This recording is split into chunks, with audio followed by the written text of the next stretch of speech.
and welcome to our next session. This is session 1. So thank you so much for joining. I'm Marylyn Ritchie. I am a professor in the Department of Genetics at the University of Pennsylvania in Philadelphia, Pennsylvania in the United States.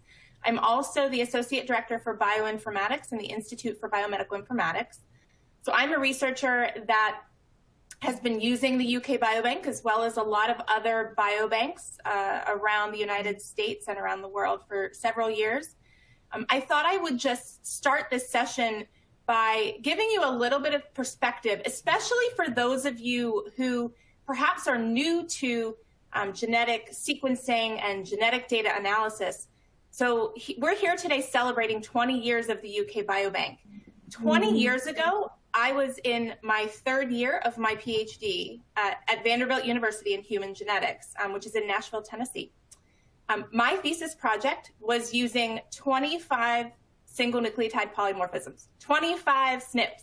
I was studying sporadic breast cancer, and in 2001, that was considered a large data set, which now is almost comical, and I believe that my PhD students probably think that it's almost silly to do a study of 25 SNPs.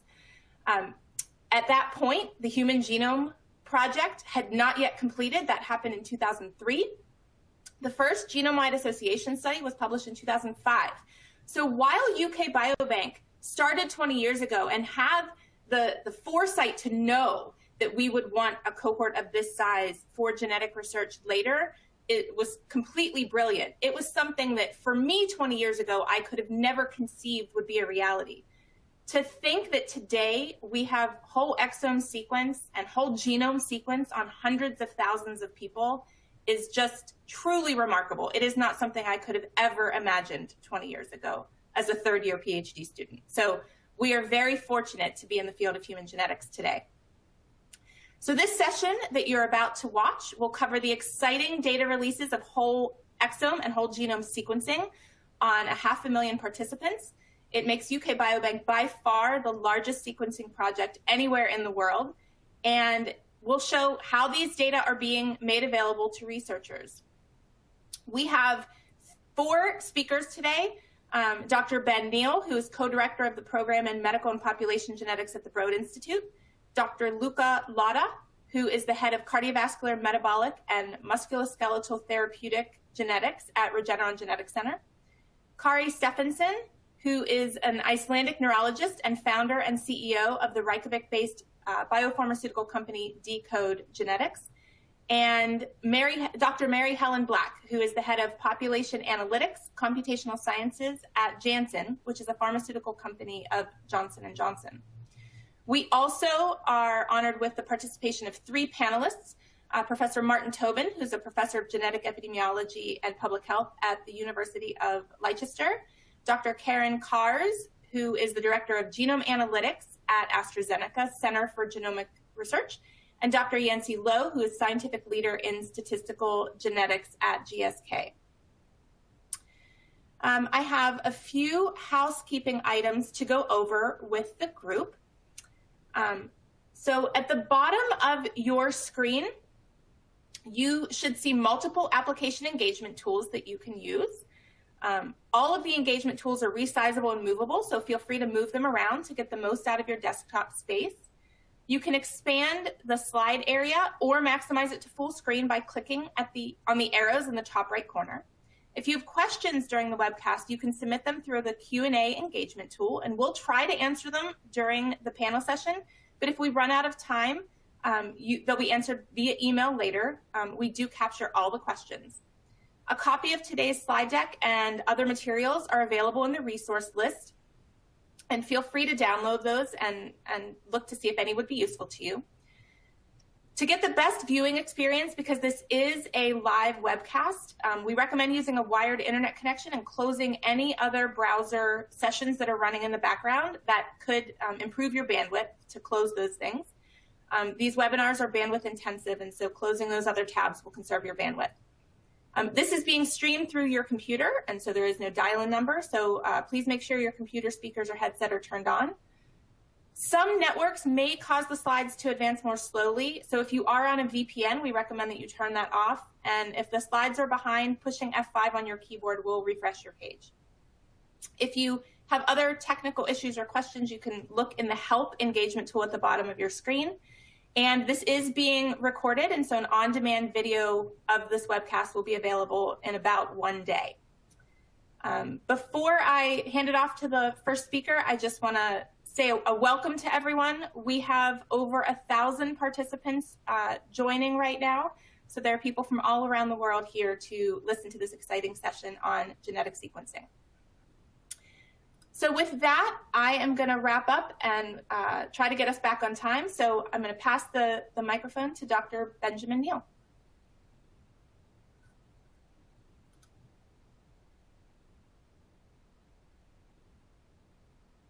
Lovely introduction, and thank you so much for the opportunity to speak to you all today.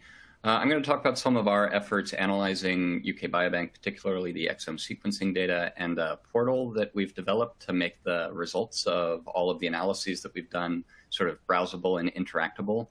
So let's dive in. So we launched GeneBAS earlier this year, where there's a sort of earlier interim freeze of the whole exome sequencing data set. The team on the left are the folks at the Broad that have really spearheaded a lot of the actual, computational analyses and all of the kind of work laid out in there. I'd particularly like to highlight Konrad Karczewski and Wenhan Liu as the kind of point people on the association results that I'm going to describe.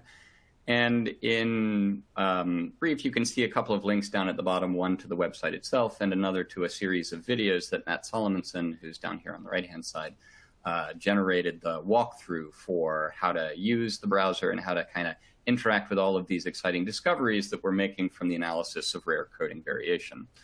So what does that actually look like in the UK Biobank exome analysis that we performed on the kind of interim freeze about the 300K release? Well, there are somewhere in the neighborhood of 3,700 phenotypes that we considered for analysis and filtered that down to 2,300 that we felt were robust enough to report in the kind of portal. There are, millions of variants that we're now in a position of testing that are, many of which are rare in coding, and unfortunately we can't test directly themselves. So we, impose a frequency filter to kind of provide those results. But it takes that kind of 7 million variant tests and then displays the ones that are, I think, a little bit more interpretable and responsible for drawing conclusions about the link between the genetic variant and the phenotype in question. And then similarly, we've got a huge allele frequency spectrum consideration. So down here on the bottom, you can see the site frequency spectrum for all of the variants that we see in the data set, broken down into the 3 main coding variant annotation classes of putative loss of function, missense mutations, and synonymous mutations. And you can see that there's a over-representation of that really rare stuff, and that's where we're filtering out a lot of the associations, but on the single variant side. But as you get into more common things, we are getting kind of clearer views into missense, synonymous, and putative loss of function mutations.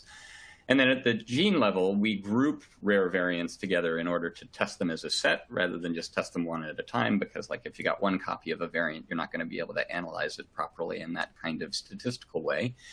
And you can see what the combined allele frequency of that entire class of variation is in those genes on the right-hand side. And again, I think the most important thing to highlight here is that the 8,200 genes in the genome, we've got a combined allele frequency of less than 0.1%, or between 0.1% and 0.01% for the combined allele frequency for putative loss of function mutations.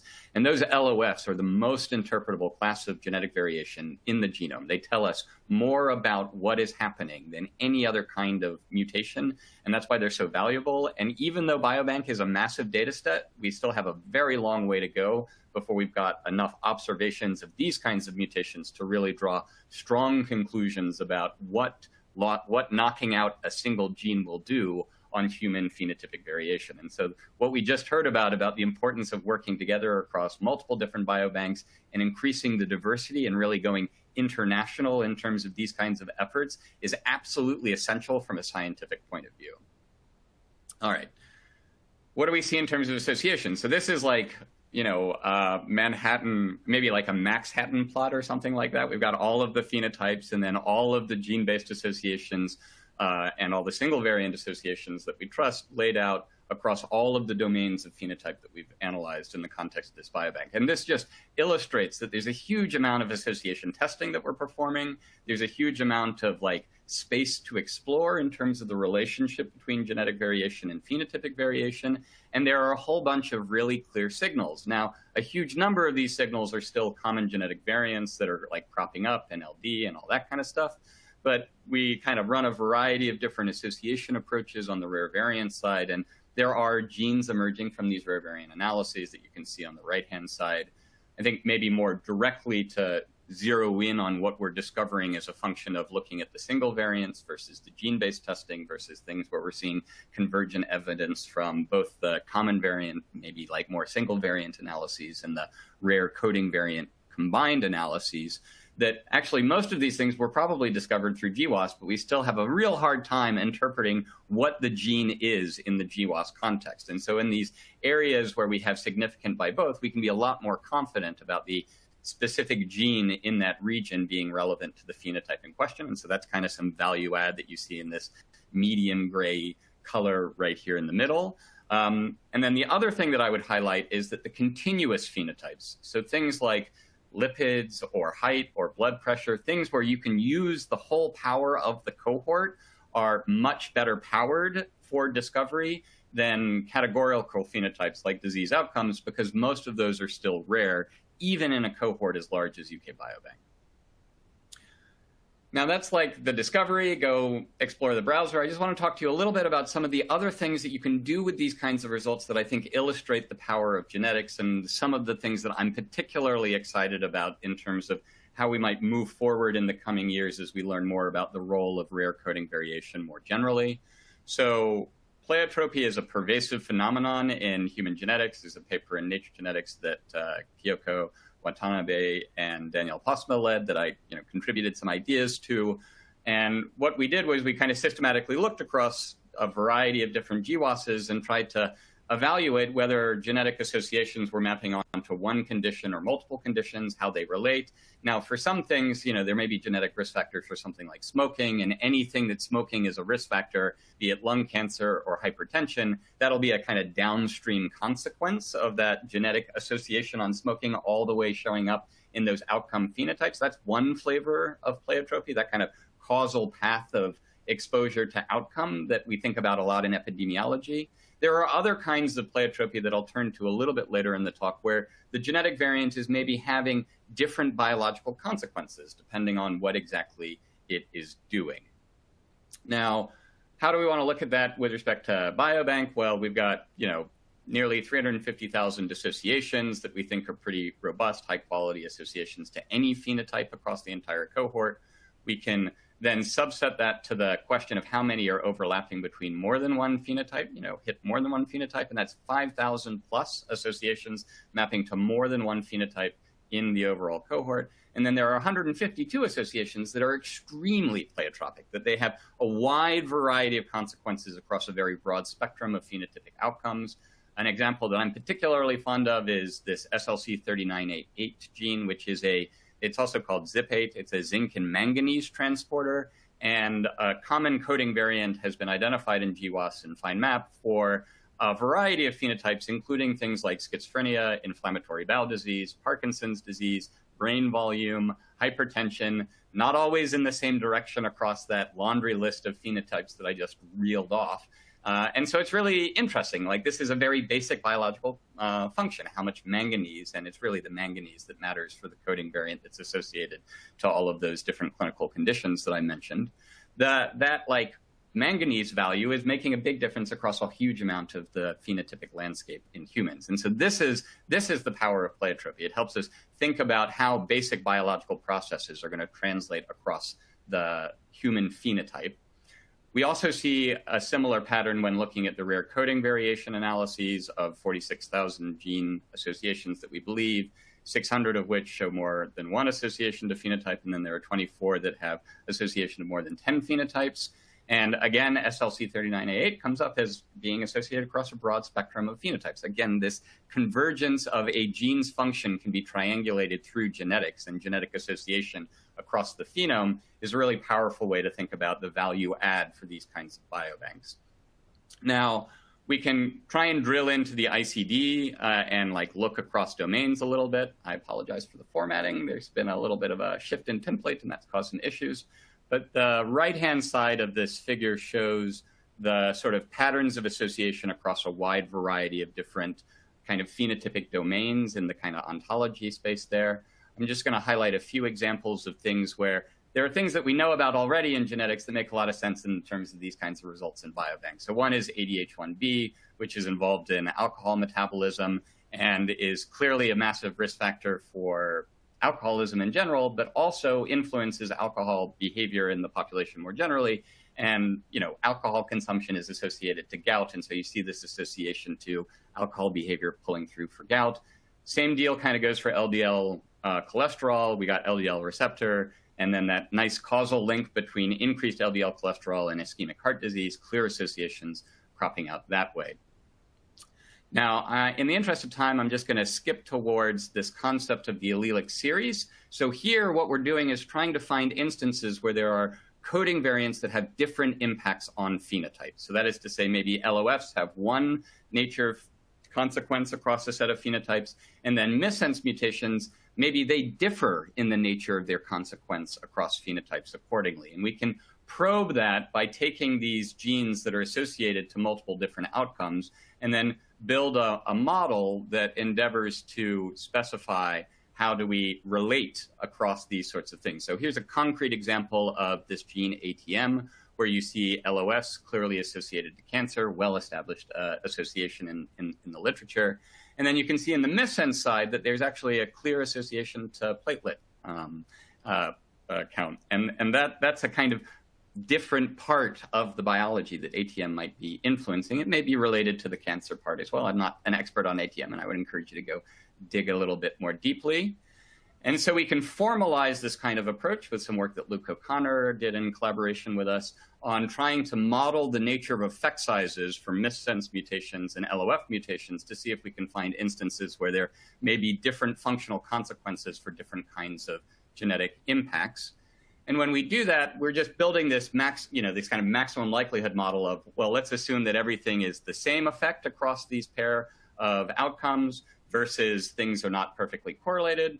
And I'm being told that time is up, so I'm just going to point you to this final slide to close in terms of looking at albumin and calcium as another concrete example where we're seeing LOF mutations on the left clearly line up. So LOF and calcium effects, albumin and calcium effects are exactly the same, but the missense effects show quite a bit degree of diversity. So that is to say, there are missense mutations that really increase albumin and decrease calcium, and there are things that move in the same direction, unlike the LOFs that are all knocked down. This makes sense because albumin is one of the major carriers of calcium in the blood. And so with that, I'll close and say thank you. Go check out GeneBASS. We love it. It's a great way to explore the results. And here's my thank you slide. Thank you, Ben. I wish I could give you 10 more minutes because that was really exciting. So thank you. Our next speaker is Dr. Luca Lotta, who's going to speak about genetics and obesity.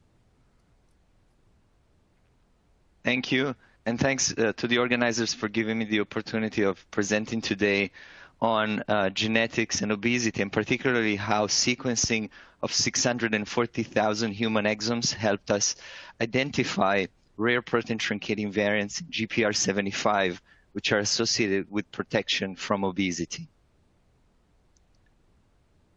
This slide acknowledges the contribution of many people in many different teams, not only at the Regeneron Genetics Center, but also our broader network of collaborators who've contributed to this work. Our phenotype of interest is obesity, which, as everybody knows, is one of the major health challenges in the world. It's defined by a body mass index equal or above 30 kilograms meters squared. It affects over 600 million people globally, and it's well known for being a risk factor for type 2 diabetes and related vascular disease. It's also been in the news with the COVID-19 pandemic because the prevalence of obesity has increased during the pandemic, partly as a result of increased sedentary behavior. And itself, obesity is a risk factor for poor outcomes in patients with COVID-19. Both obesity and body mass index are highly heritable phenotypes, and there have been several studies investigating the genetic basis of obesity, which can be broadly grouped in two waves. The first is that of Mendelian genetics, which focused on families with severe early onset obesity. And these studies have been very successful at identifying pathways where genes that are mutated can cause early onset obesity, such as the leptin-melanocortin pathway of energy balance regulation and other pathways. And you can see an illustration in the top right graph, which shows the growth chart for an individual with a disruptive mutation in the melanocortin-4 receptor gene, which caused the individual to weigh over 100 kilos by the age of 14. A relative limitation of these studies is that because they're focusing on individuals with severe early onset disease phenotype, they're more likely to find disease predisposing rather than protective alleles. The second wave is that of genome-wide association studies of common variants, which are based on array genotype variants or imputed alleles. And these studies have focused on associations with body mass index in large cohorts. They've also been very successful and have identified over 1,000 genomic regions where common variants are associated with body mass index, each of which has a small impact on body mass index and obesity risk. But when you combine them in a polygenic score, the difference in individuals who are at the extreme of that polygenic predisposition can be very large, as shown in the graph at the bottom right. A relative limitation of this approach has been that because the associations are mostly in intergenic and non-coding regions, it can be difficult to clearly attribute the association to a specific causative gene and also establish the directionality of association, which can be a limitation when you try to identify or validate therapeutic targets or therapeutic hypotheses.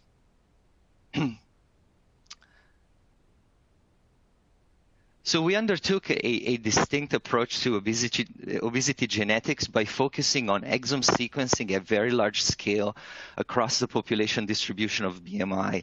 And at the Regeneron Genetics Center, we performed exome sequencing in over 645,000 individuals from the UK Biobank, the Geisinger Health System MyCode Discover cohort in the US, and the Mexico City prospective study in Mexico. And we focused on the associations with BMI for rare non-synonymous variant sites that we identified by exome sequencing. So some of the characteristics of this approach are that we focus on rare coding variants. So we use the gene burden approach to combine the statistical impact of multiple rare variants with similar functional consequences to increase our power. We had to employ a very large scale because it's needed in order to find robust associations for such rare alleles. And we had a particular interest in the deleterious variants that show a protective effect because they can provide interesting therapeutic insights as to which pathways one can potentially inhibit for therapeutic benefit in obesity.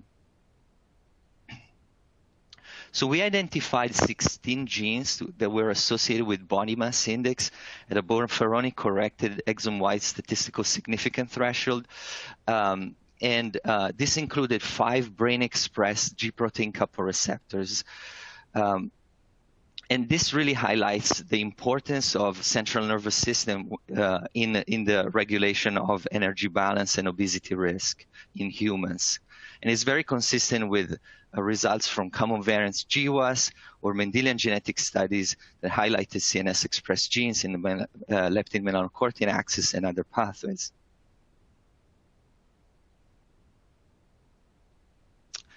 This is a key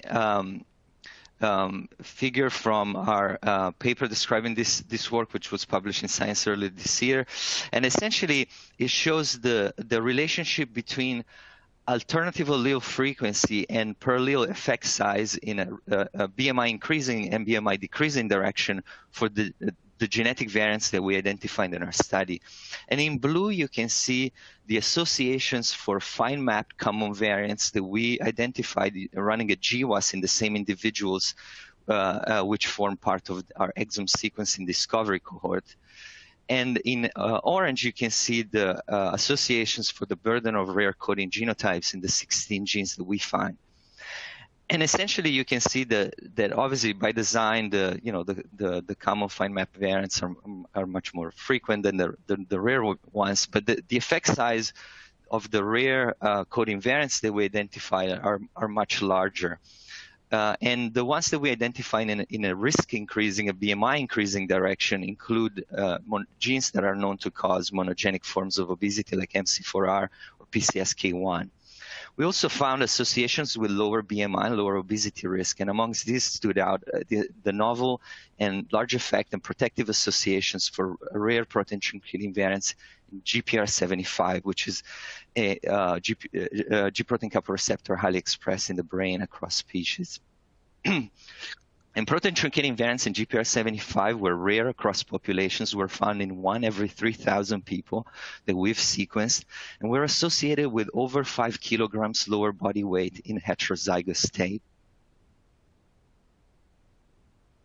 This slide shows the associations for rare protein truncating variants in GPR75 across the discovery cohorts, as well as an additional 90,000 exomes that we've sequenced at the RGC as part of several other collaborations.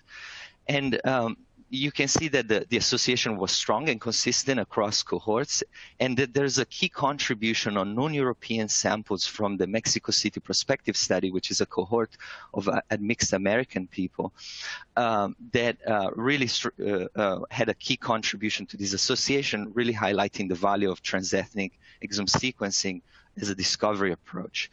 We also found a strong association with protection against obesity, consistent with the BMI association, such that heterozygous carriers of GPR75 loss of function variants had approximately half the risk of obesity compared to non-carriers. This association was driven by 46 different protein truncating variants located throughout the gene, each of which was exceedingly rare, such that none of the variants are well ascertained by array genotyping or imputation, showing the value of direct sequencing at a very large scale to detect this type of associations. We're also able to validate that for 2 of the key variants driving the association signal, that these result in a loss of function with experiments from our RGC biology team that have expressed 2 of these variants, showing that they result in a truncated receptor that doesn't express on the plasma membrane, consistent with loss of function.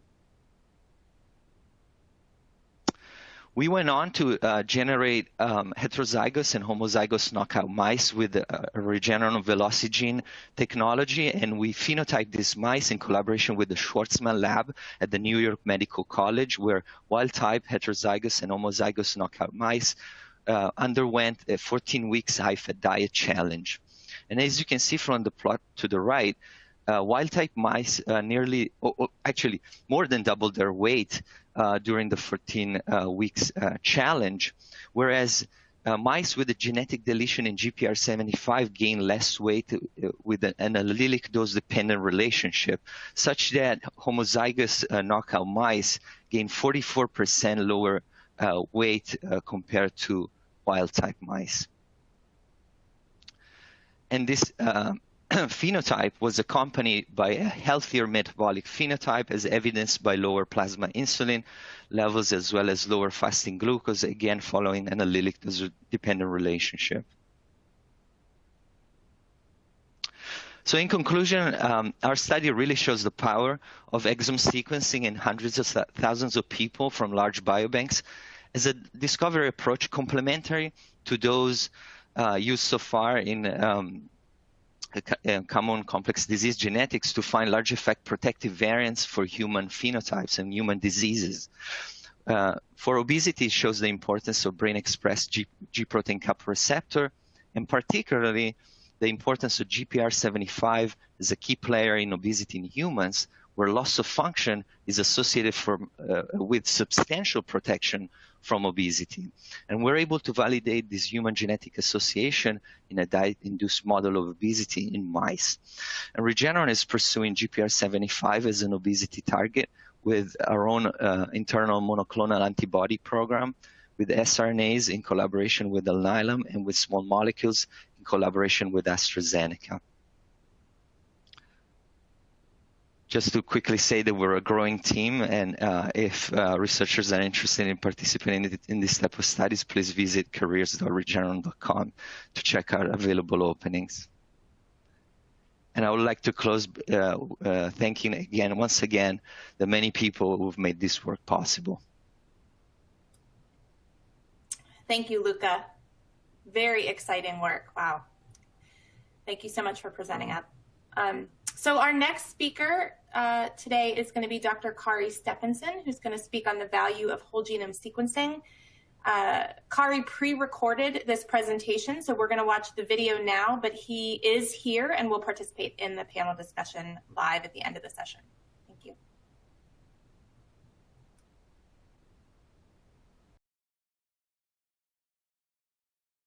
We have all of the participants in the UK Biobank genotyped. We have all of the participants in the UK Biobank whole exome sequenced. What would it do for us to sequence their whole genomes of all of the participants? I have an example of 150,000 of them, whole genome sequenced, that gives us a little bit of an insight on what this very, very large and expensive enterprise is going to do for us. Keep in mind that what we are aspiring to do is to develop understanding of human diversity and put that in the context of diseases of man. And then take also what we know about diseases of man and put it in the context of human diversity. Let's take a look at what we have from the whole exomes. Whole exomes of 454,787 individuals. They're all sequenced at Regeneron, done extremely well. A variable death due to exome capture, and it was reported in Nature 2 or 3 months ago. We have now to report to you the results of the whole genome sequencing of 150,000 participants, imputed into all of the 500,000.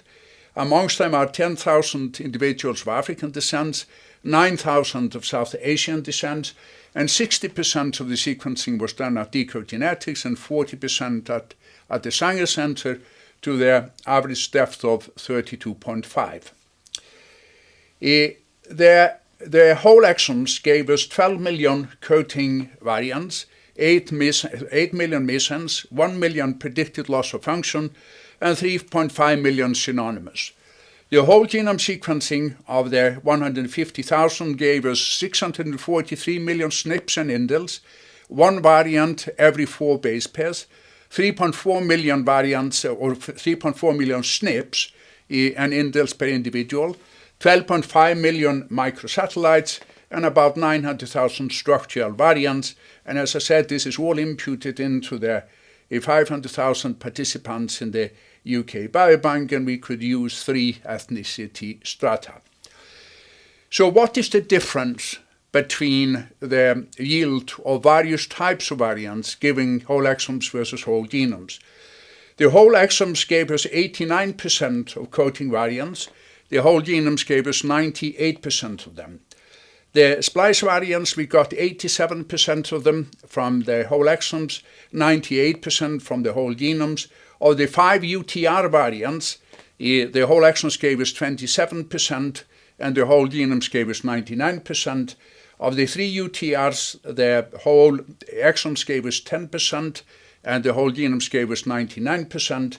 Of the proximal variants, the whole exomes gave us 2.5%, and the whole genomes 99%. And of the intergenic variants, the whole exomes gave us virtually nothing, and the whole genomes by definition gave us 100%.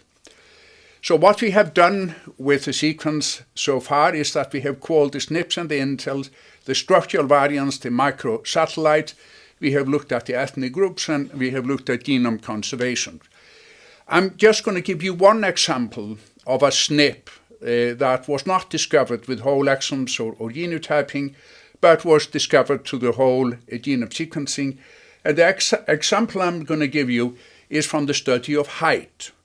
And remember, height is one of the most studied phenotypes in the genome-wide associations, and they have yielded altogether 1,200 variants that associate with height. But we found through the whole genome sequencing a SNP in the promoter region of the growth hormone releasing hormone. Remember, the growth hormone releasing hormone is made in the hypothalamus. It is released there and stimulates the anterior pituitary to synthesize and secrete the growth hormone. This variant confers a decreased height. The effect size is 0.32 standard deviations, so 3 centimeters per allele. In these 150,000, there are 6 homozygotes who are on average 8 centimeters short, or are 8 centimeters shorter than the average. And this variant associates with the level of insulin growth factor type 1, which is the hormone mediating the effect of the growth hormone. So this is an example of a variant affecting an extremely thoroughly studied phenotype, and it actually led to the discovery through the whole genome sequencing of a variant that has greater effect than anything that has been discovered through genotyping and whole exome sequencing. Example of the value of using whole genome sequencing rather than whole exome sequencing and genotyping. I'm not going to give you more examples of association of the variants discovered through the whole genome sequencing and phenotypes, but I'm going to point out that this allows you to discover all kinds of ethnicity-specific variants that are specific for people of certain geographic origin, allow us to find variants that are specific to populations and even to extended families. Let's then take a look at what the whole genome sequencing tells us about selection or genomic conservation. Saturation levels of transitions at methylated CpG sites across all classes of genomic annotations and predicted consequence categories allows us to take a look at this. And actually, most theoretically possible CpG to TpG variants at methylated CpGs have been observed to occur, and their absence has been used as a measure of selection.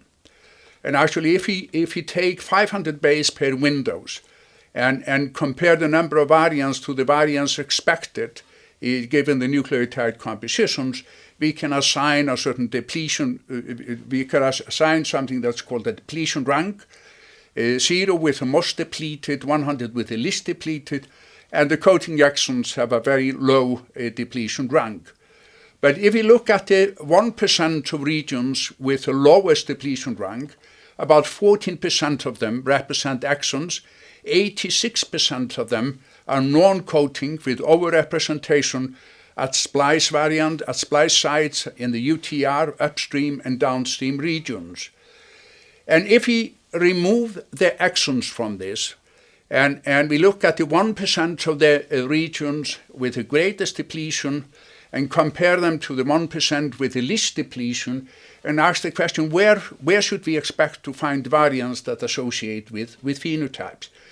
And actually, you are 8.5 times more likely to find variants that have been shown to associate with phenotypes in the 1% of regions that have greatest depletion compared to the one with the least depletion. So this tells us that the regions with the greatest depletion seem to be under selection and seem to be regions that harbor variants that have functional consequences.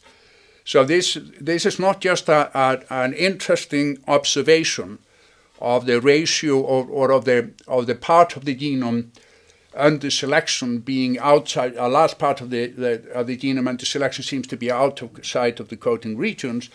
It is also basically showing us the task at hand, which is to annotate these regions to the extent that we can begin to use them in the context of human diversity with more information than we have done so far.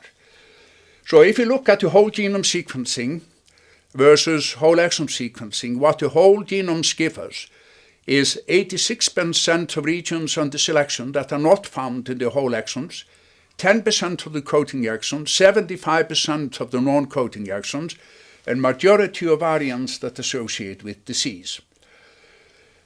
But as I said in the beginning, what we aspire to do is to understand human diversity and try to learn from the human diversity about the nature of disease, about the risk of disease, about the biochemical perturbation behind disease. And the environment influences us, or this human diversity, in basically two major ways. One of them is through evolution, which gives us these ethnic-specific variants, for example, that I pointed out before. And the other way is through influence of the individual through the lifetime of the individual.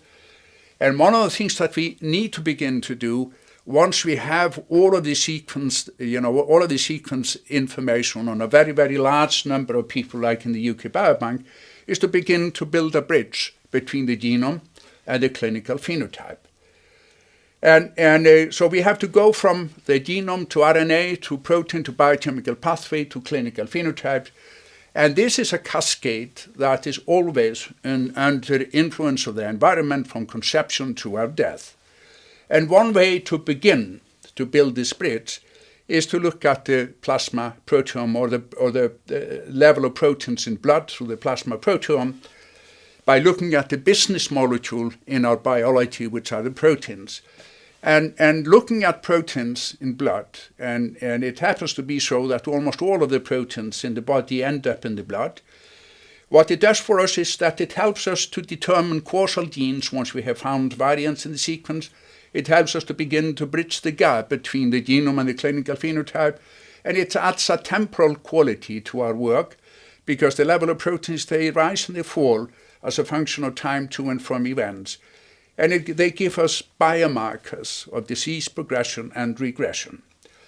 I'm going to give you one example of what the proteins give us in addition to the variants in the genome in assessing risk. And the risk I'm going to point to is the risk of coronary artery disease. And actually, when we look at the primary risk of the first evidence of coronary artery disease in the Icelandic population, and we use on one hand polygenic risk score, on the other hand proteomic risk score, based on the use of about 100 proteins, then we can get per standard deviation of the polygenic risk score, we can capture a hazard ratio of 1.12. But when we use the proteomic risk score, we capture per standard deviation a hazard ratio of 2.27. So there is a dramatic difference in how much more risk we can capture with the proteins than with the variants in the genome. And the reason for this is probably fairly complicated, but when we are looking at proteomic risk score for a disease, we are probably not measuring a true risk, but we are monitoring a pathogenic process that has already started. But this is simply one example of what looking at the proteome, particularly in the context of the genome, can give much for us. But the principal task is to try to understand human diversity. And with this enormous amount of sequence information that comes out of the UK Biobank, it is extraordinarily important for us to gather more and more phenotypic information, because the more phenotypic information we gather, the more value we get out of the investment that we have already made in sequencing the genome. And I think that the first step in that direction, a very big step in that direction, would be to look at complex proteomics from all participants in the UK Biobank and Tension. As I mentioned earlier, Dr. Stefansson will be here for the panel discussion. I also want to mention that because the session started late, we're running a bit behind, and so the break after the panel discussion will only be 5 minutes. So just so that everyone is aware of the schedule change. So our next speaker is Dr. Mary Helen Black from Janssen. Thank you, Marylyn. So building on Kari's talk, I'm going to present today some of the applications of whole genome sequencing in pharmaceutical development.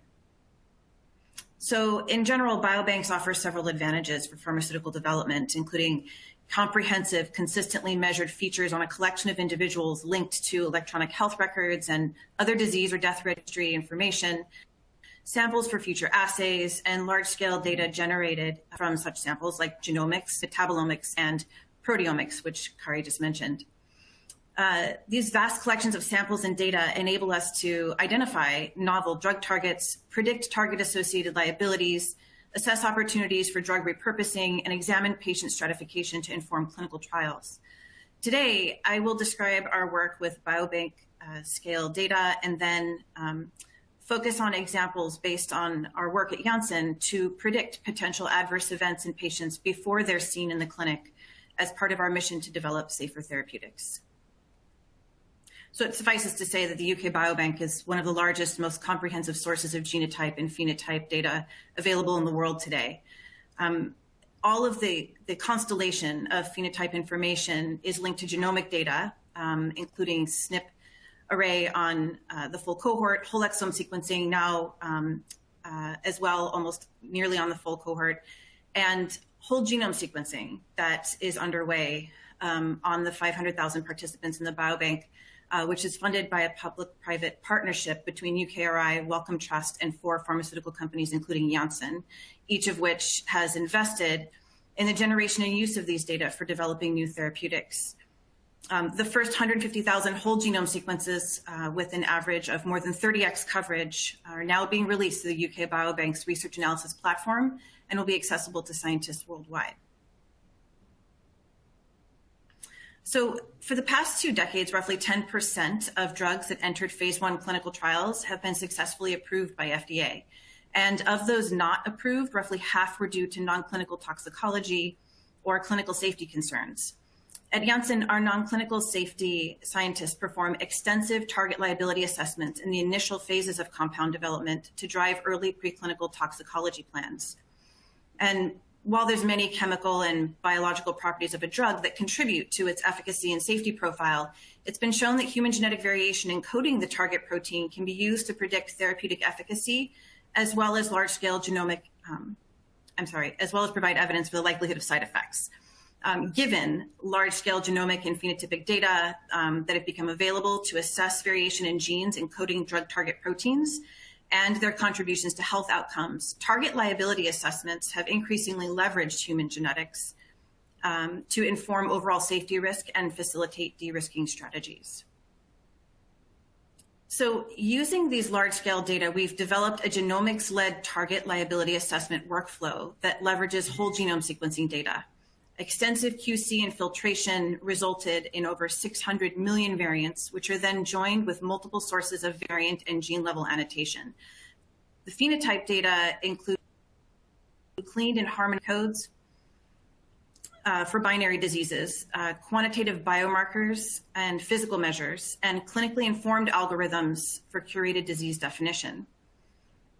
The majority of the workflow is really built around 2 main methods. First, genome-wide variant, gene, and pathway-based PheWAS, which, given multiple genetic models for variant-level tests and 15 collapsing models for gene-based tests of association with more than 1,600 binary and quantitative phenotypes, represent over 2 trillion analyses performed.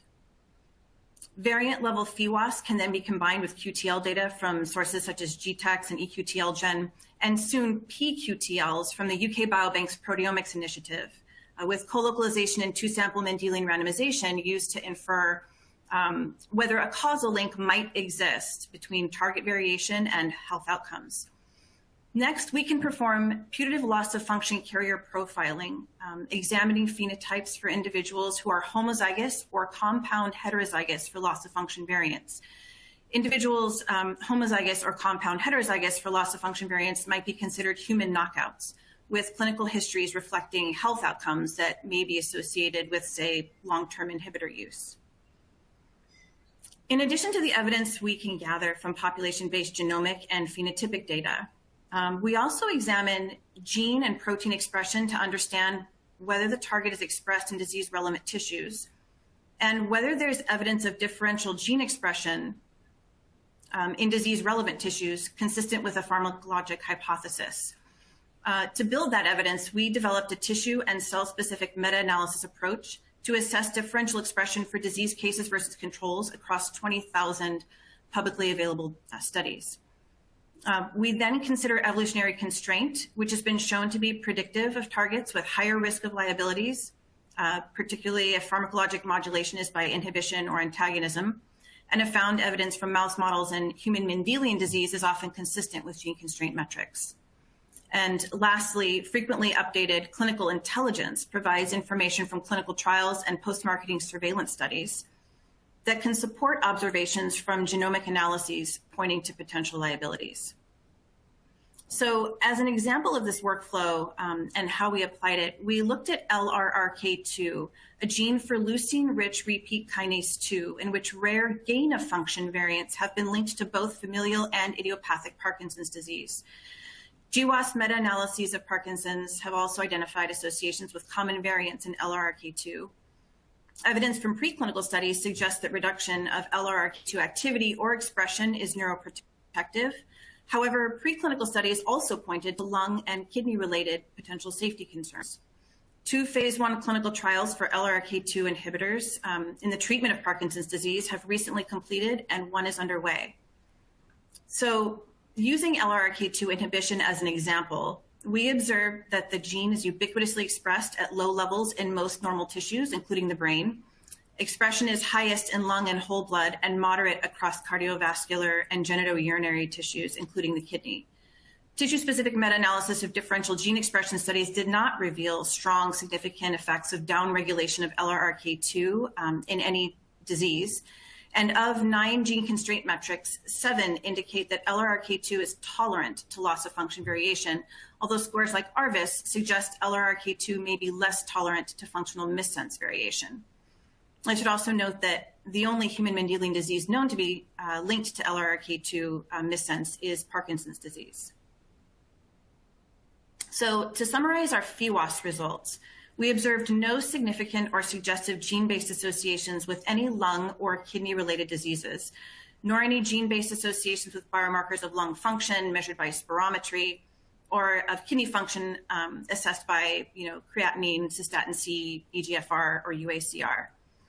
When we examined associations at the variant level that were supported by 2-sample Mendelian randomization in at least 1 tissue, we did not observe significant associations with any measures of lung function. We did identify 33 very rare variants significantly associated with 2 measures of kidney function. We found that lower LRRK2 expression was linked to higher creatinine and cystatin C in up to 6 tissues, including whole blood, but not kidney. And as higher creatinine and cystatin C typically correlate with reduced kidney function, those results might warrant further investigation and validation. When we took an unbiased look at all possible adverse health outcomes, we did see other variant level associations across diseases and traits with Mendelian randomization support. So for example, the 18 quantitative traits and disorders of the circulatory system that are shown here in this table. 14 are binary diseases and 4 are quantitative traits. And of the 14 diseases, lower LRRK2 expression was linked to higher risk for 12 of them, spanning a range of cardiovascular disorders from pulmonary heart disease to atrial fibrillation and flutter. 5 of these also included EQTL support in disease-relevant tissues, such as arteries and whole blood. And so interestingly, as shown here in red, lower LRRK2 expression was linked to higher risk of hypotension and increased heart rate, which were also reported as outcomes observed in recently completed phase 1 clinical trials for LRRK2 inhibitors. So this replication of genetic findings in human trials highlights the utility of our approach to predict potential adverse outcomes that were associated with pharmacologic modulation of drug targets.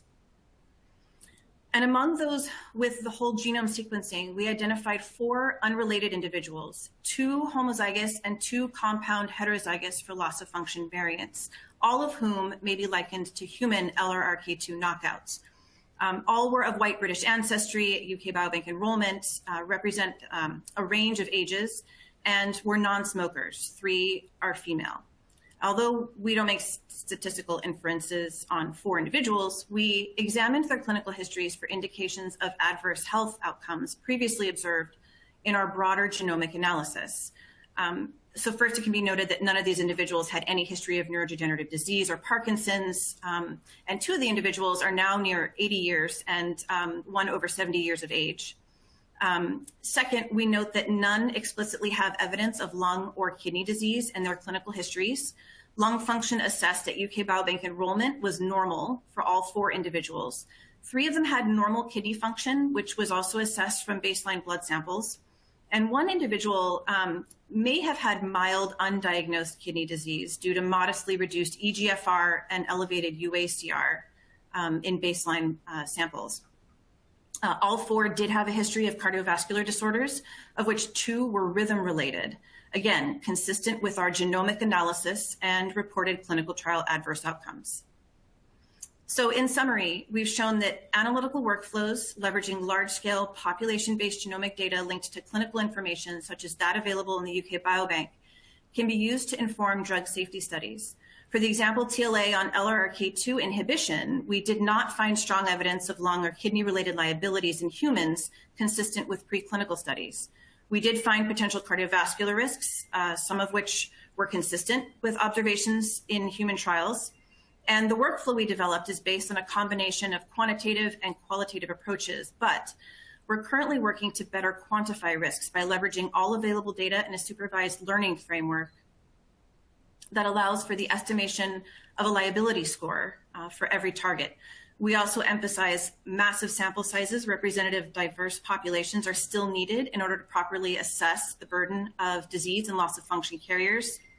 And the UK Biobank Whole Genome Sequencing Consortium is generating whole genome data on 500,000 individuals, which combined with the vast constellation of phenotype data should become available in early 2023.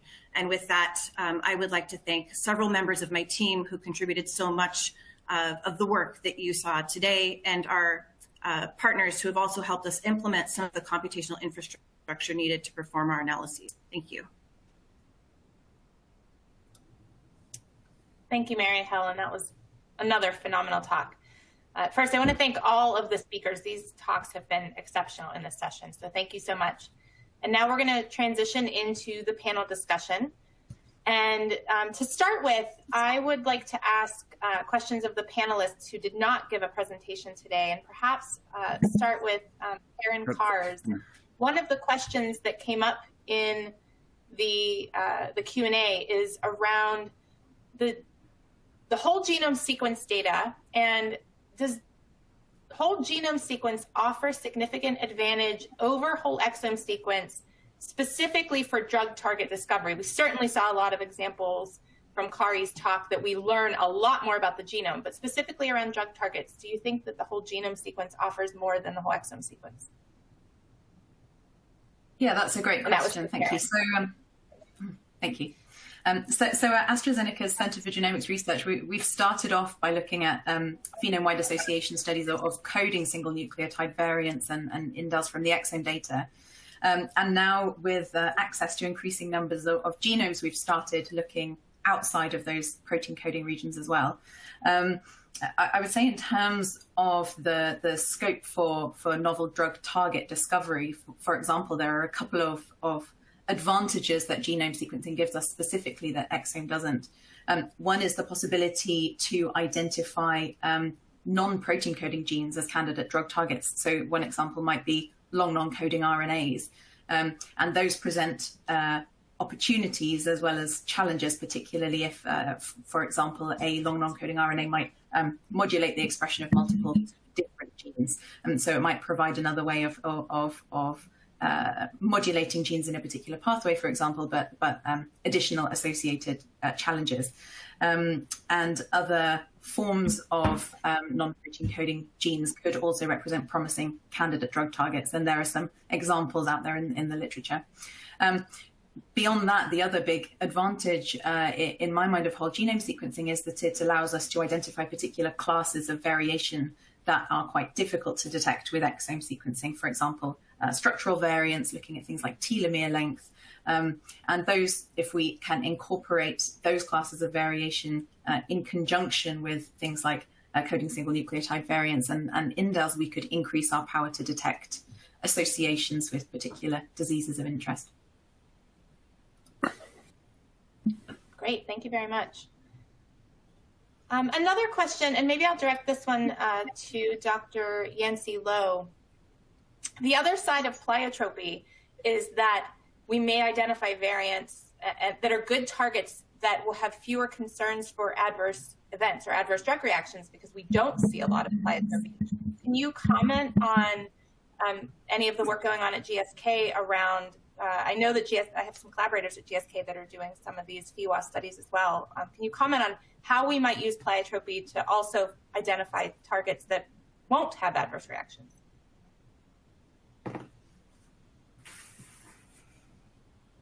Sure. Yeah, at GSK, we are actively looking at the whole genome sequencing to study some of the pleiotropic effects that some of the talk speakers also mentioned.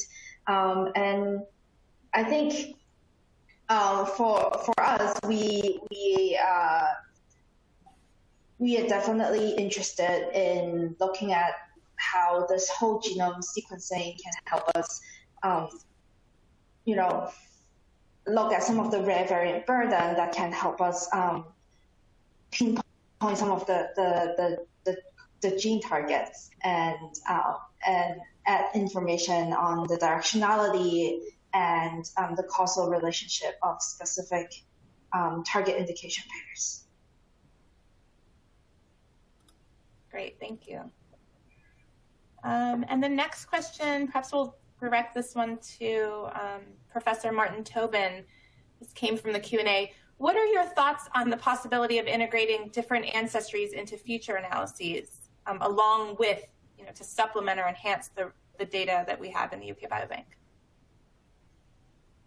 Yeah, I think that's a very good question, in part because the UK Biobank is 95% European ancestry.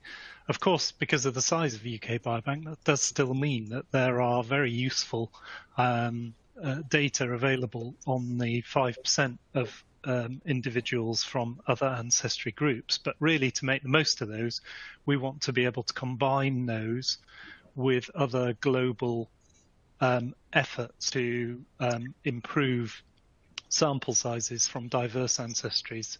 So initiatives such as Genome Asia, H3 Africa, TopMed, now with the formation of Our Future Health in the UK, of course, initiatives such as that, those are really focused on how we might maximize and improve recruitment from those groups. But I think it's fair to say that even with the efforts that have taken place to date, given that we're at something like 82% of individuals who have taken part in genomic studies globally being of European ancestry, we have a long, long way to go.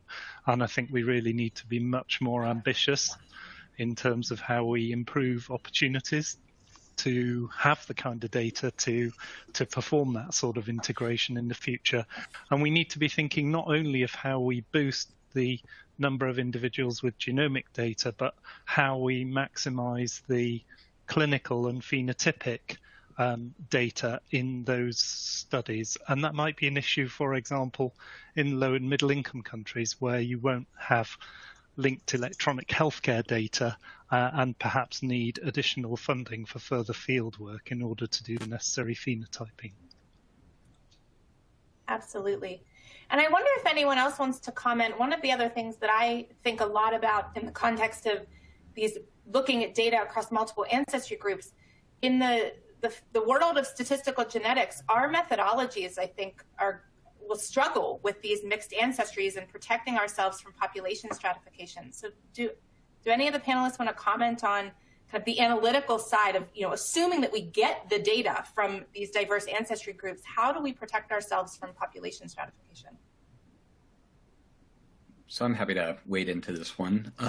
I think there are sort of two pieces to that question. So the first is, what do we need in terms of sample size to characterize human population structure properly?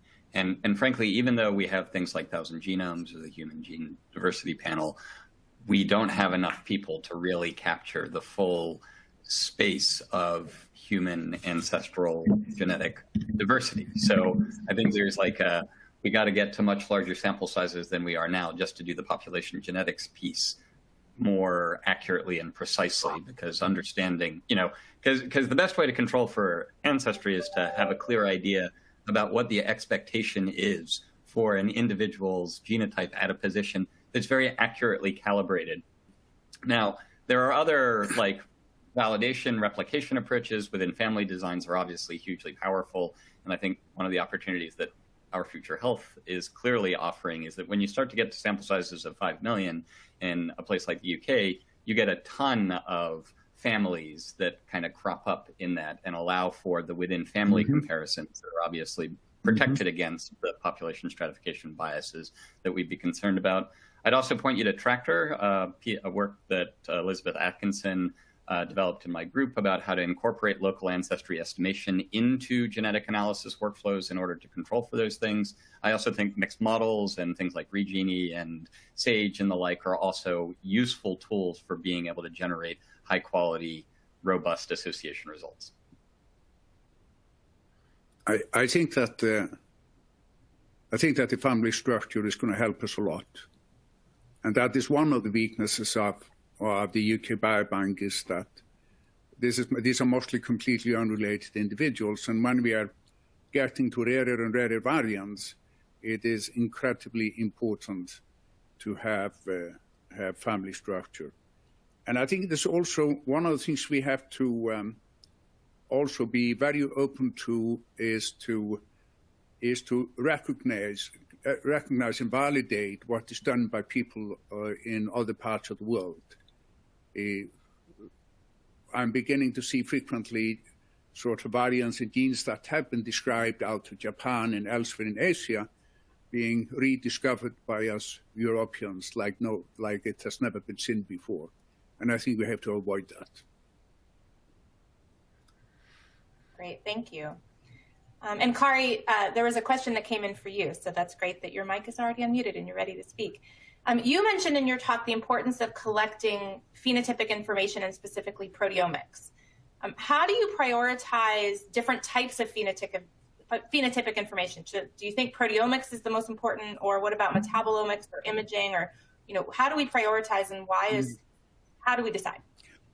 The reason I mentioned the proteome is that it gives you an opportunity to cast a very broad net. If you have, like you can do now, look at 7,000 proteins simultaneously in a very large number of individuals, you are basically approaching it in the hypothesis-independent manner that you have become used to in the genetics since the advent of the SNP chips. And the proteins are the business molecules. They are the molecules that build us and tie us together. So I think that it's an awful lot you can get out of looking at them. And as I was emphasizing before, is that when you're contrasting in one hand genetic risk scores or proteomic risk score, you are basically comparing apples and oranges. When you're looking at the genetic risk score, you're looking at basically true risk. When you're looking at the proteome or proteomic risk score, you're probably documenting a pathogenic process that is already taking place. Like in the coronary artery disease, we're looking at protein levels that increase and decrease as the atheromas are being built. And we have been working with substantial amount of proteomic data from tens of thousands of individuals, and it's amazing when you combine it with the genetics how much information you can get out of it. It's basically spectacular. Thank you. So the next question I'd like to direct to Dr. Black. A couple of different people have asked in different ways, I think. How do you adjust for the appropriate covariates when we do these phenome-wide studies and we're analyzing so many phenotypes at one time? How do you think about adjusting for the covariates that would be important as confounders? That's a really great question. So, there are standard covariates, right, that we typically would adjust for the principal components of ancestry, biological sex, and so forth. And so, we do have to be careful when we adjust for age, that it is actually relevant to the disease cases versus controls. For example, if we're analyzing a binary phenotype, we also might use a workflow like the one that I described and screen, right, for a lot of associations. And then depending on what we find, we would certainly want to go back and interrogate with additional models, right, adjusting for some additional covariates to better understand whether, some of the quantitative traits, for example, might be in the pathway of disease, right, or that there are additional clinical confounders or other, genetic loci, actually, that we need to take into account as confounders too. Great, thank you. The next question is for Luca. Can you comment on the implication of the lack of homozygous carriers of GPR75 PLOF variants in that 736,000 individuals data set?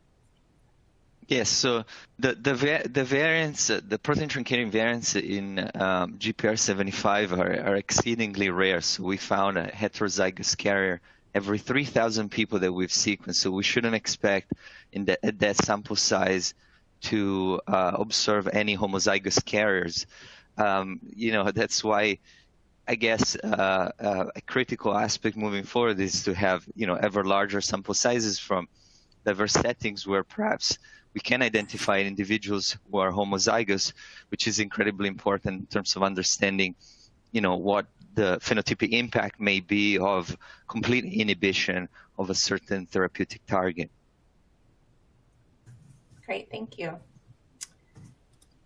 This question came in for Ben, and so Ben, I think you could comment, but Kari, you may want to comment as well, on what is the average number of PLOF variants we could expect in a single individual? So if we randomly choose a person, how many PLOF variants would we expect to see? So great question, and it depends on whether or not you impose a frequency threshold. So there are a whole bunch of olfactory receptors where LOFs are very common variants that are the vast majority of LOF mutations that any individual is going to carry. Mm-hmm.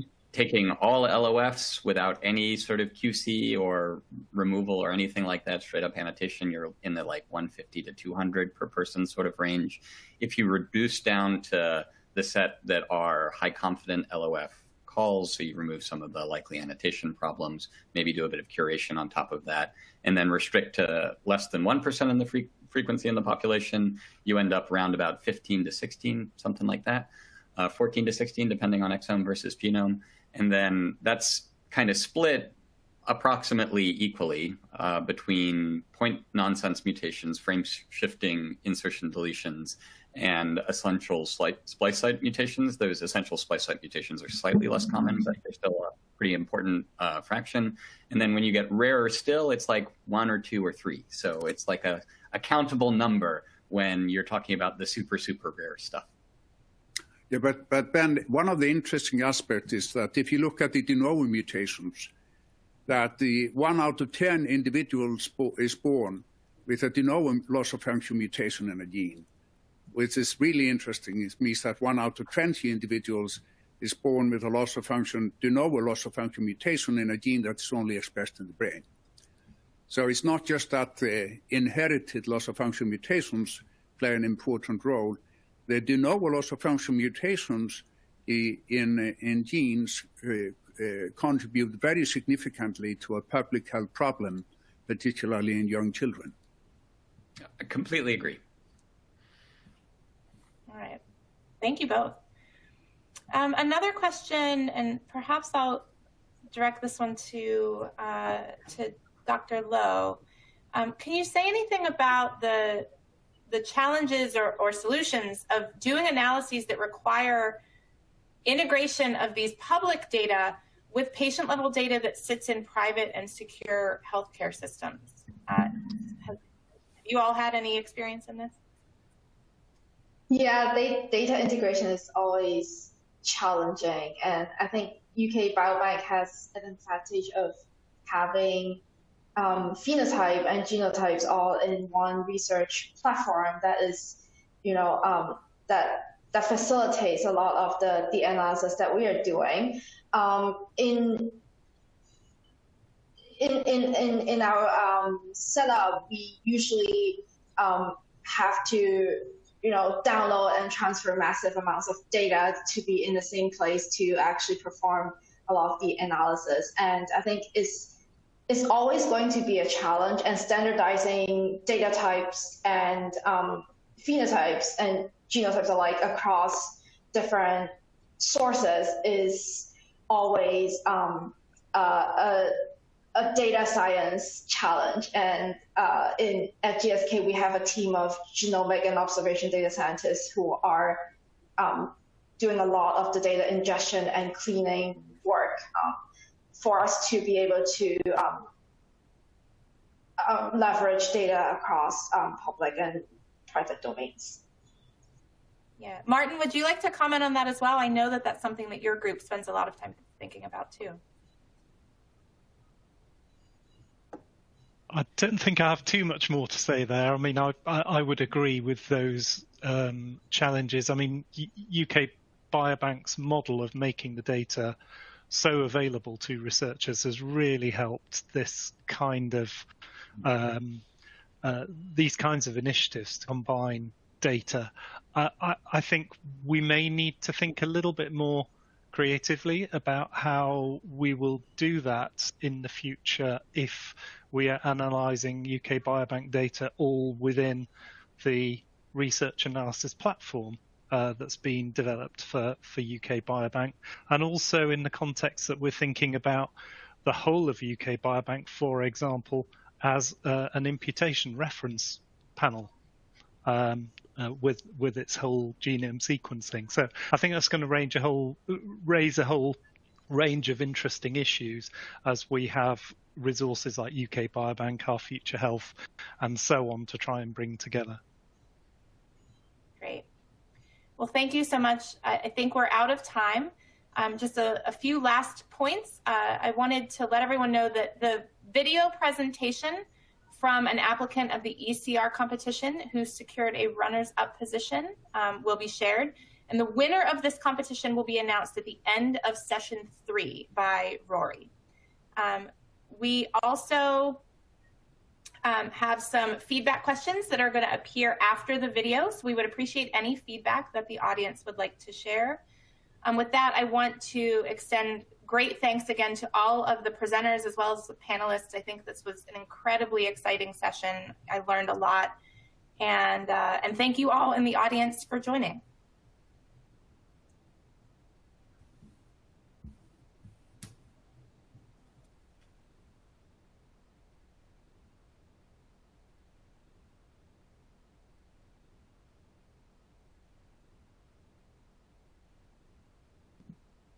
Hello, my name is Abhishek Niro.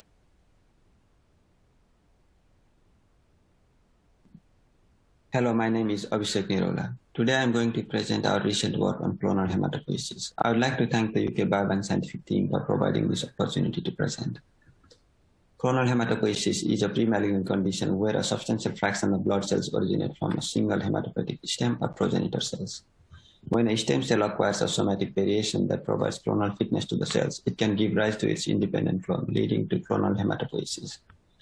In the past decade, cancer-associated somatic variations have been identified as markers of clonal hematopoiesis in healthy individuals.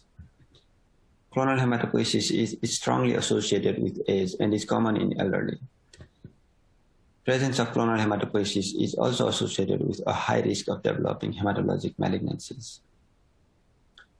Recurrently mutated genes in clonal hematopoiesis are also associated with myeloid malignancies such as myelodysplastic syndrome and acute myeloid leukemia. Recently, clonal hematopoiesis has also been identified in the form of mosaic chromosomal alterations, which are large structural variations. In contrast to clonal hematopoiesis with myeloid drivers, the MCAs are associated with risk of developing lymphoid malignancies. Based on these distinct associations with myeloid and lymphoid malignancies, we sought to investigate clonal hematopoiesis in the myeloid and lymphoid lineages. For this, we first curated genes that are recurrently mutated in myeloid and lymphoid malignancies. We then investigated somatic variations in these myeloid and lymphoid driver genes using the whole exome sequencing data in the UK Biobank. We identified 2,700 individuals with myeloid clonal hematopoiesis and 600 individuals with lymphoid clonal hematopoiesis. Both the myeloid and lymphoid clonal hematopoiesis increase with age. And the distribution of genes that are mutated in myeloid clonal hematopoiesis follow the patterns that have been published in the literature. In the lymphoid lineages, we identify several genes that have never been linked to clonal hematopoiesis.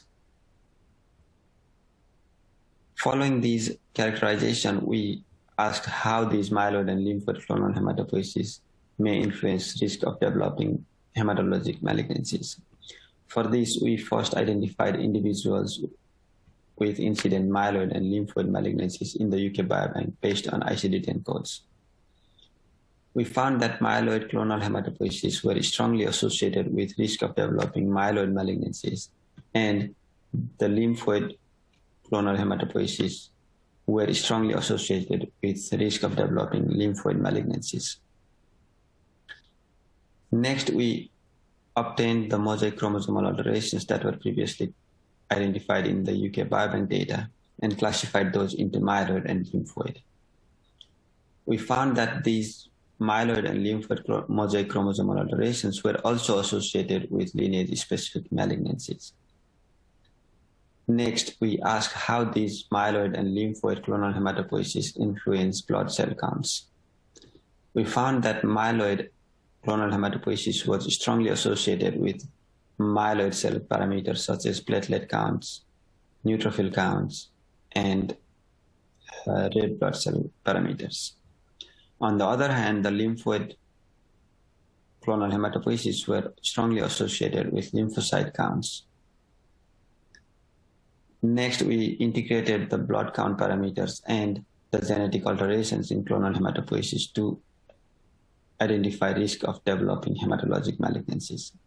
We found that having abnormal blood count or having a genetic alteration are independently associated with risk of developing hematologic malignancies.